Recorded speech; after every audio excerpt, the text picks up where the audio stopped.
We haven't spoken about poetry for a while. So in today's episode, we'll explore one of the most famous poems in English literature and one of my favorites, if not my favorite of all time, The Road Not Taken by Robert Frost. We'll read the poem and break it down in simple, clear English to help you understand both its meaning and its language. We will look at the key vocabulary, the imagery of the two roads, and some deeper ideas about choices and life decisions. By the end of the episode, we hope you'll not only understand the poem more clearly, but that you'll also feel more confident about how to approach English poetry in general. Welcome to Aprender Inglés with Reza and Craig. Hi, I'm Reza. And my name's Craig. And with about 60 years of teaching between us, we'll help you improve your English and take it to the next level. So, my friend, how are you? I'm hot. That's what all the ladies say, and a few guys as well. I already knew that. I mean, I'm sweating because we're recording this in the middle of the summer. It's the 1st of August today. And it's very, very warm in Valencia. How are you doing? Yeah, well, now that we're on video, the ladies can see you're hot. They just had to imagine before. Oh, stop it. Very nice shirt. I like it, by the way. Thank you. It makes you look even hotter. Thank you. I'm pretty hot as well, but I don't mean anything else than temperature-wise. It's hot and sticky in Valencia, but we are recording thanks to the help of air conditioning. If not, we probably would be barely able to speak. So, okay, life could be worse. We could be out in the street trying to record a podcast, literally being evaporating into thin air. That would not be very pleasant at all.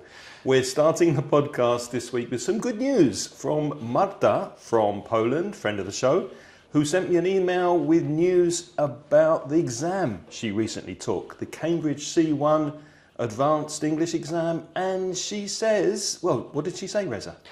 Marta said, I got my results on Monday. I'm pleased to tell you that I passed with flying colours. In fact, my overall score was 205.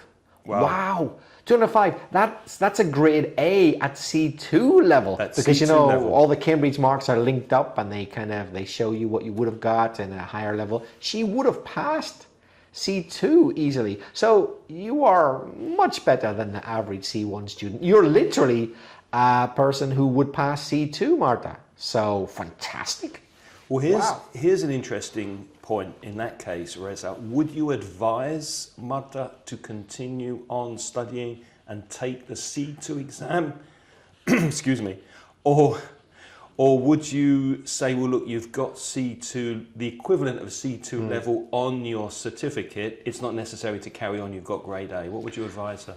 Good question. That's a grey area, yes, because Cambridge do write on the certificate that you would have passed C2, but not all institutions are happy with that, although Cambridge write it. So if you got the money and the time, but Marta, in your case, you won't need much time because you've already got the level. I would go on and do the C2 level and pass it, even though it says on your C1 certificate that you would pass C2. I think you can just then rest in peace and know that no one's going to query, because I have heard of cases of some institutions saying, yeah, you got C1 at a very high level, which is like C2, but you didn't do C2, did you? I suppose maybe it depends on why she took the exam in the first place. I mean, does she need it for work, for qualifications? Does she want it as a possible entrance exam for some higher education? So I think it depends really on her motives for taking it in the first place. But that is wonderful news, Marta. Well done. Well, that's true. If it was just to know your own level, Marta, don't bother. You know your C2. But if it's to get into an institution, some kind of application, I would do the C2. I would, just to be on the safe side. Yeah, or maybe a translation course that they need C2. Well, it depends. Well, let's look at the main focus of today's podcast, which is poetry. But it isn't the first time we've spoken about poetry, is it, Reza? No, actually, quite a while ago, we first spoke about poetry. In fact, we did an entire episode simply called Poetry, and that was episode 201. So bear in mind, this is 634, so that was a while ago. Yeah. But all of our episodes are still available. There's a link in the show notes. Go to inglespodcast.com/ and then you just put in the number of the episode, which in this case is 201. And that episode specifically focuses more on the language and vocabulary connected to poetry, looking at stanzas, verses, the mechanical side of poetry. And we did do a focus on a famous poem by Rudyard Kipling called If. And you can listen to that podcast by going to inglespodcast.com/537, or just search for If on your podcast player of choice. So what are we doing today with Robert Frost's poem? So with The Road Not Taken, we'll read the poem in full first to give you the overview, and you have to hear a poetry unbroken at least once before you break it up. I think you have to hear a piece of poetry without interruptions. Then we will explain some advanced vocabulary. Then we'll read it again, but this time breaking it up, and we'll discuss what it could mean, because the only person who really knows what it means is the poet, Robert Frost, but perhaps not even he. That's the beauty of poetry. Sometimes you write poetry and even you, the writer of the poetry, are not quite sure what it means exactly. It just comes out. Yeah, it's a bit like a song in that respect, isn't it? It's or a painting. The creator maybe knows the message, but it's under or open to interpretation by whoever reads it or listens to it.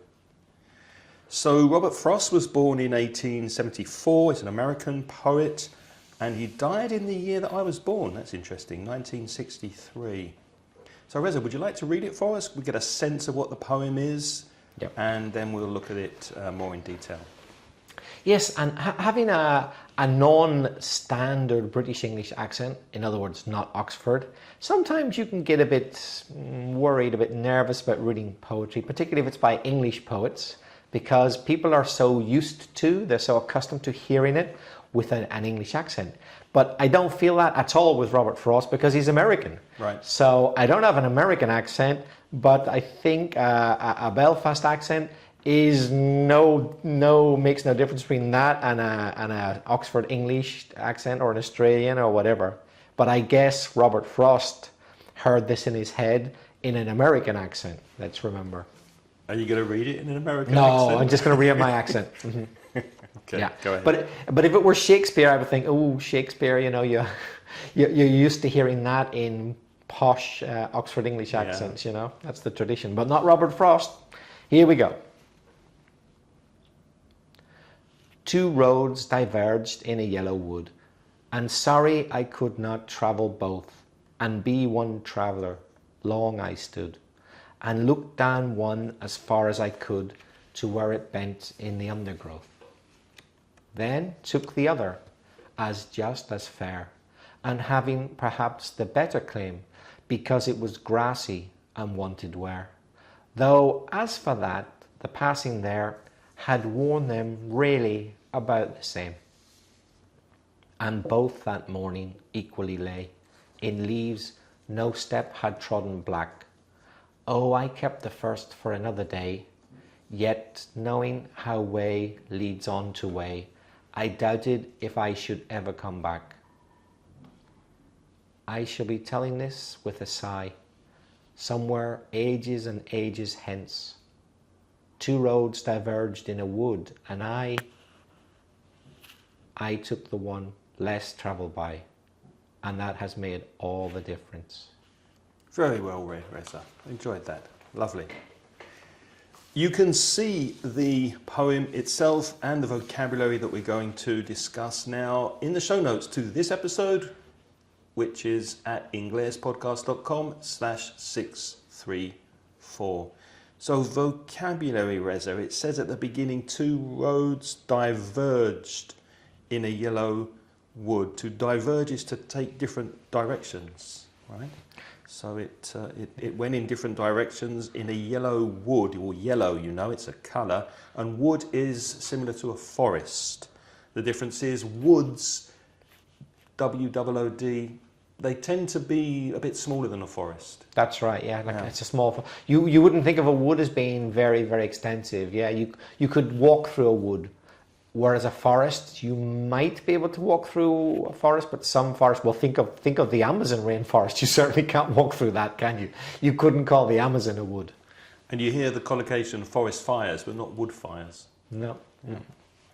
And then we've got bent. Where's bent? Where it bent in the undergrowth. So if something is bent, it's not straight. It's curved, or it changes direction. So you could say that the tree bent in the wind, for example. And another meaning of bent is not entirely honest. If a person is bent, or a deal is bent, you don't trust it. It's not quite honest. It's not straight, metaphorically speaking. Yeah, my dad used to say, bent as a 4-bob note. Yeah, that's a great expression. Because it doesn't exist. Because it doesn't exist. If someone offers you a banknote of four bob, it's not real. Crooked, yeah.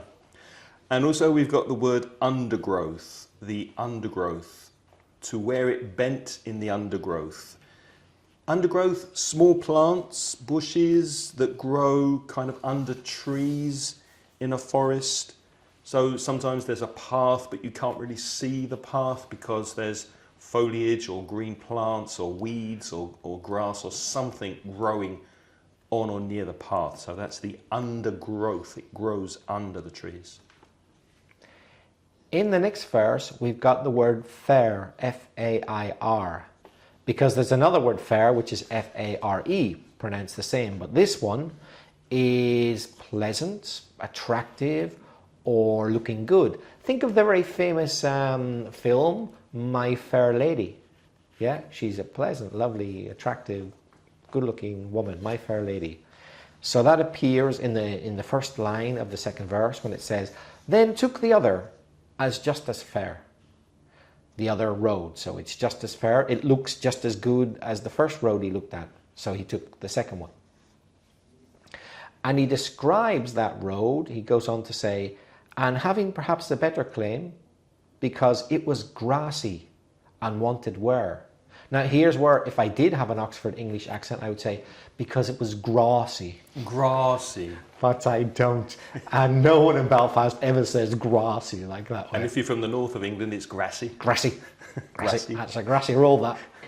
Full of grass, yeah, resembling grass. So, and I guess Americans say grassy. That's grassy. They would open their mouth a bit wider. So you can get different pronunciations of different words. Like the difference between arse and ass. Arse and ass in American English. So if you know the word grass, you should probably know that grassy comes from that. So it means covered in grass. What's grass? Okay, grass is that green stuff that grows I was going to say all over the place, but maybe not in Valencia. In Ireland or England and other parts, grass tends to grow all over the place, like green stuff, which thrives. It does well where it rains a lot, which is why there isn't quite so much in Valencia. So if a place is grassy, it's either covered in grass, or you could say it resembles grass. For example, I've eaten some strange salads in my time, and I wasn't quite sure what lettuce was in it. And when asked to describe it, I said, it tastes kind of grassy. So obviously it's not grass, it's not covered in grass, but it resembles grass. Good for the cows. Yeah, so that's another meaning of grassy. So this guy, Reza, he's walking through a wood, and the paths diverge, so there were two paths going in different directions. And it says here, though as for that the passing there had warned them really about the same. So them are the paths, obviously. And is he saying there that the two paths look the same? It doesn't really matter which path you take? Is that how you see it? That's how I see it. So let's say if it was a metaphorical thing, a choice in life, to go, let's choose one career, for example, or the other career, or one life choice or the other, both of them are more or less equally common. So in this case, the roads are worn. about the same. So worn is the past participle from wear, wore, worn. So if something is worn, it has been used. Yeah? It's not new. It's not new. So neither of these roads was a new route for anybody. So if it's metaphorical, neither choice to go this way or that way is a new choice. Both of them have already been done more or less with the same frequency by many other people in the past. So here's a question for you. If you're walking in a wood and you see two paths and they diverge and they look exactly the same, which one would you instinctively take, the left or the right? Oh, I think I've read something about this. It depends on, does it depend on whether you're right-handed or left-handed? No. Not that? No, just tell me what which one would you take? I think this might be to do with where you come from. Could it be? No. Okay. Left or right? Quick, left instinctively. Left. It's supposed to represent your politics. Oh, really? Right. Right. No, I just left, said, left. when I said right, how confusing. I said right there meaning okay. That's another meaning of right. Okay. Yeah, but you chose correctly, I think. Left. Yeah, that does reflect your politics. Okay. Yeah, more or less. I would say I'm left of centre, yeah. So moving to the next verse, and both that morning equally lay, in leaves no step had trodden black. That word trodden, it's an irregular verb, to tread, to put your foot down and step on something. And if something is trodden, then it has been stepped on many times. Imagine walking through a path in a forest or wood, but it's not concrete, it's just the leaves and the undergrowth, and it's kind of pushed down because many people have walked that way and stepped on it many times. So irregular verb, tread, is the infinitive, to tread on something. Trod, the past, and trodden here, the past participle. The snow was trodden and muddy after the crowd passed, for example. Yes, and a fairly common collocation you hear with tread is to give advice. Someone might say to you, tread lightly. What do you understand by that, Craig? Tread lightly. Be careful. Be careful, yeah. Be careful. Watch where you put your feet, yeah. Tread lightly, yeah. So imagine you were physically walking somewhere where if you walked in the wrong place, you could have an accident. Tread lightly. Tread lightly. Be careful. Yeah. Oh, I kept the first for another day, yet knowing how way leads on to way. What does that mean, do you think? We can't go back. We can't change the past. We've chosen the left, for example, the left path, and we can't go back. We've made a decision. Is that how you see it? That's how I see it. Although I like the way he says, he writes, oh, and I think it's purposely done in a way that you don't know quite how to interpret it, because the word oh in English can be interpreted in many ways, like, oh, fantastic. Oh, you won the lottery? Oh, that's great. Fantastic. Oh, I've made a mistake. Oh, God, what have I done? Oh, no. Or, Craig, I never told you this before, but I used to be a woman and I've transitioned. Craig would go, God, I didn't see that coming. So is that because women live longer than men? Is that the reason? Yeah, so the word "oh" is one of those words that it depends on how you say it. But of course, in a poem, it's written, so it depends how you, the reader, say it. So I really love the way he puts "oh." Could it be like "oh"? Oh is like also of course. Oh, of course. I kept the first for another day. Oh yeah, of course. I mean, yeah. But maybe he's being ironic, like, oh, I kept the first for another day. I'll be back here. And yet the next line he says, yet means however. Knowing how way leads on to way, I doubted if I should ever come back. So he said, oh yeah, I'll be coming back here. But then instantly thought, you know what, I probably won't be coming back here. When you've made a decision and you go down that path in life, then there's no going back. No going back. The final verse has some interesting vocabulary. Do you want to read that again? Yep. Will I read the verse for everybody? Yeah. I shall be telling this with a sigh. So sigh, a long audible breath. Now, sigh, a bit like the word oh, there are different types of sighs. Yes. It could indicate tiredness. Oh, so tired, I've been working all day. Oh, so tired. Or boredom, like, oh, another podcast from Craig and Reza. Could be regret, when you regret something. Could be regret. Nostalgia or satisfaction as well. Or just out and out sadness. Like, I'm afraid to tell you, the doctor says, you're going to die in a week. Oh, could be genuine sadness, or it could be relief. Like, I thought I was going to have to pay the tax man 5,000 euros, but they wrote to say it was a mistake. Actually, I don't know them anything. Yeah. Relief. You thought something bad was going to happen, but it didn't happen. So when he says, I shall be telling this with a sigh, what type of sigh is it? We don't know. Nope. We don't know. And he goes on, somewhere ages and ages hence. Now that word hence doesn't get used often, Craig, does it? No, it's quite Old English, isn't it? Hence. We wouldn't normally use that in spoken English and very rarely write it except perhaps in a contract or legal document. So hence means from now or from this time. So you could say, for example, he will retire next year, hence the new manager will take over. So it's kind of saying therefore, okay? Therefore he will take over for this reason, hence. And he goes on, Robert Frost goes on, the two roads diverged in a wood, and so this word diverged is a more formal way of saying split, divide, split into different sections. So the road diverged into two smaller streets. Or we could say there was a fork in the road. That's another way of saying... Not knife and fork. Not knife and fork. Just two paths. And it's funny because I guess a fork, a modern fork, we think of 3 prongs. Or 4. Sometimes 4. 3 or 4 prongs, the pointy bits.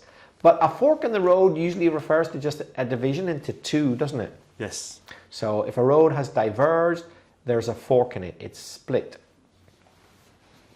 And then he goes on to say, I took the one less travelled by, and that has made all the difference. Now that's interesting because here he's saying that the roads maybe were different, but he said earlier that they were about the same.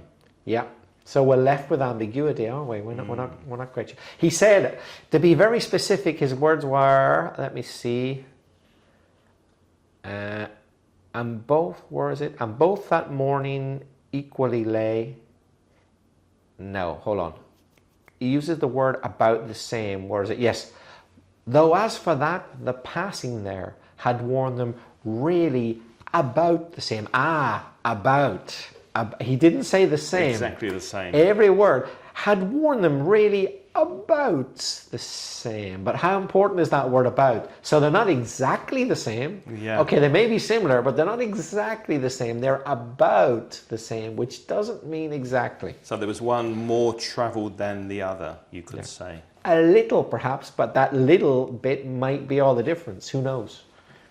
So it's life choices, isn't it? The whole poem speaking about which path we take. We come to a fork. We need to decide. We go one way or we go the other way. We go left or we go right. We get married or we stay single. We have kids or we don't have kids. Isn't that how you see it? Yeah. Or is it something deeper than that? For me, it's as simple as that. It's about making choices and sticking with your choice and regretting or not regretting your choice and thinking about what might have been. That's what it's all about. Yeah. Being uncertain. A feeling which, of course, every person on earth will experience at some time, if not multiple times in your life. Go to university or not. Learn to take up a hobby or not, which changes your life. Get married or not. Get divorced or not. There's so many things which basically fit into... Start a podcast or not. Exactly. Yeah, our lives have changed because of the podcast. They certainly have. So anything technical you want to focus on about the poem itself? Well, just one little thing to point out. I think we may have mentioned this in the episode a long time ago, simply entitled Poetry, that I referred to earlier. But the rhyme scheme, because here it's so obvious, the rhyme scheme of each verse is A, B, A, B. Now, what does that mean? Well, it means that the last word of each line, that's the key when it comes to rhyme. It's always the last, or nearly always the last word. It isn't, they aren't chosen by chance. No. Let's look at the first verse again. The two roads diverging in yellow would. So think of the word would. Let's call that A. Would is A. I'm sorry I could not travel both. Both is B. So would doesn't sound like both. They're very different vowel sounds, right? However, in the third line, and be one traveller along I stood, the word stood sounds like would. Stood, would, they sound very similar. They rhyme. So if would is A in the first line, both is B in the second line, stood is A again. It sounds like would. And in the fourth line, and look down one as far as I could, that also sounds like stood or would. So that's another A. And in the fifth and final line, to where it bent in the undergrowth. Growth, both. B. And if you, listeners, if you look at every verse, you'll notice it's the same. A, B, A, B. Let's do it. Let's just read the word. The second verse, blah, blah, blah, blah, fair, A. Blah, blah, blah, blah, claim, B. Where, A. There, A. Same, B. And it's the same for every verse. Mm-hmm. So there's a clear rhyme scheme, which of course, is used because it makes it more memorable. When you have a rhyme scheme at the end of each verse, it helps your brain remember it much, much more easily. That's right. I mean, poems don't have to rhyme, but it's really nice when they do. You get that rhythm, and they're easier to remember as well, because you can. And also, it's good for pronunciation practice. If you read the poem and you follow Reza's excellent rendition, excellent reading of it at the beginning of the podcast, copy the way he pronounces the words, and it's very good practice for your vowel sounds and your rhythm in English as well. Are there any choices you've made in life, Reza, that you're curious to know what might have happened if you had taken a different path, or you hadn't taken the path that you did? Yes, about living in different countries. There's other countries which I considered living in or traveling to, which I didn't. And I often think, what would have happened if I had?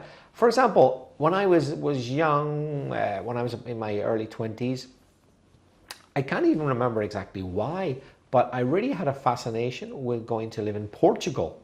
Not Spain, actually. Portugal. Well, I know you love the music and the food. I do, and the Portuguese culture, and there's a lot about it I like and still do.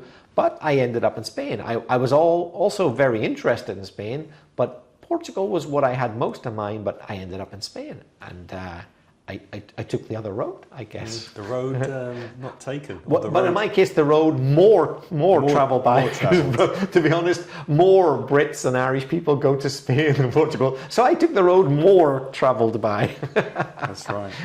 So well, no regrets about the road not taken? No regrets whatsoever. What about you? No regrets whatsoever, but I did nearly get married once when I was in my early mid-20s, and I decided at the end it would be not a good idea.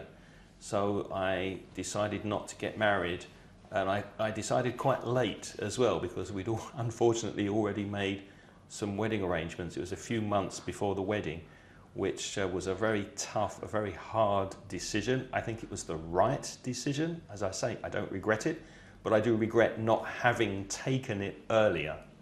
And then I would have obviously not hurt my at the time, girlfriend so much. So that was two roads that were going one way or going the other way, and I think I still wanted to do some things as a single man. I thought it would probably be a mistake to get married at that time, and looking back, I think I was right.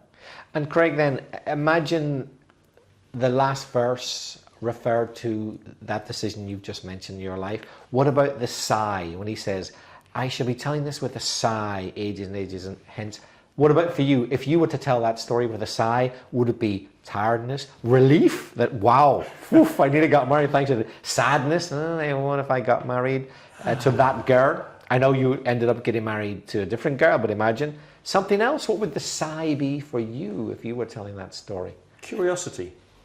Just wondering which way my life would have taken me in a different country, in a different culture, probably with kids. And I don't have kids, but if I had got married, then she definitely wanted kids very quickly. which is probably what scared me, and I ran away. Yeah, but it was the right decision. Yeah. So yeah, a sigh of curiosity to wonder where I would be now if I'd taken a different road when I was in my 20s. But what about you? Have you taken a decision in life that maybe was caused you to sigh in a certain way?